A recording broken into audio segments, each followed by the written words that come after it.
take me back to where you were, what you were doing, and when you realized that something was going wrong.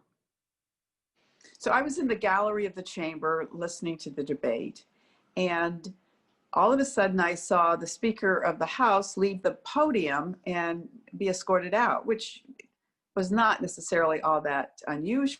But then I saw the Majority Whip being taken out quickly, and there were sergeants of arms surrounding him. And then there was a sergeant of the Capitol Police who stood up and said, the Capitol has been breached. And we want you to sit down. We're locking all the doors. And at first it was a sense, well, they'll take care of it.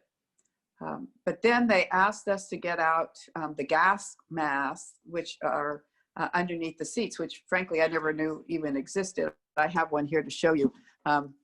It comes like a package like this, and then you open it up, and you know, there's this gas mask that you take out and try to put over your head, which is not easy to do. And then eventually they asked us to move.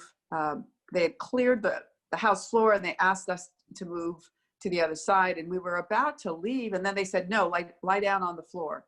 And we did, and they were pounding on the doors of the chamber, and all of a sudden they put furniture. I mean, it was like out of a bad movie. They were putting furniture up against the door so they couldn't break in, and they had drawn their guns, and then there was a shot fired. And you know, it did cause a flashback for me, of course, but I mean, I did feel secure in that there were probably 8 or 10 Capitol Police officers that were armed in the chamber at the time, but we didn't know how many people were outside. And then they started hammering on the door in which we were going to exit, and so we waited, and eventually we did exit there. And then they had all of these mobsters, not mob, I shouldn't say mobsters, these you know, domestic terrorists lying on the marble floor with our Capitol Police with their assault weapons aimed at them. And then we were escorted down many staircases to a secure place where we spent about 5 hours this afternoon. And Congresswoman, while all of this was happening, what was going through your head? And you said that you did feel secure, but gosh, I mean, it's got to be a scary situation. Well, I mean, it was scary, and you know, I was lying on the floor behind you know, a wooden chair, and I'm thinking, you know, a bullet can pierce this chair.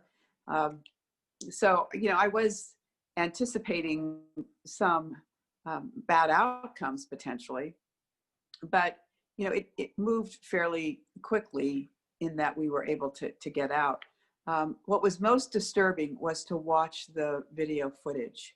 We were in a secure area and we had the televisions on, and you know, I was utter disbelief that they had broken windows, gone into offices, sat on the Senate floor, desecrated what we call a temple of democracy. So it was an act of vengeance by the President of the United States. He incited the action, he incited the violence, and these domestic terrorists need to be brought to justice. And if we don't take action, I think it sends a message to a universe, a small universe, but a universe of people that think they can get away with it. Something that you touched on at the beginning of our conversation is questions surrounding how the Capitol grounds were not secured quicker. What are your concerns about what took place in regards to the response by law enforcement? Well, you know, the individuals actually, you know, stormed the barricade. When we have demonstrations at the Capitol, we have them all the time. People get a permit. They can be rowdy, they can be yelling, they can be making all kinds of noise, but they play by the rules. There are barricades to which they cannot pass.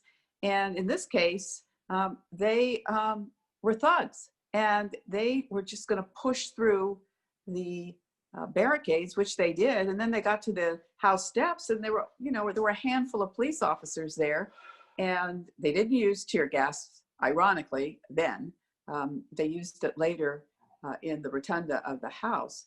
But, we had these thugs walking through the rotunda with Confederate flags. I mean, this is an organization of racists and neo-Nazi-like groups. And the president has given them license to act on his behalf. Congresswoman, what do you make of business reconvening tonight, and what type of message does that send?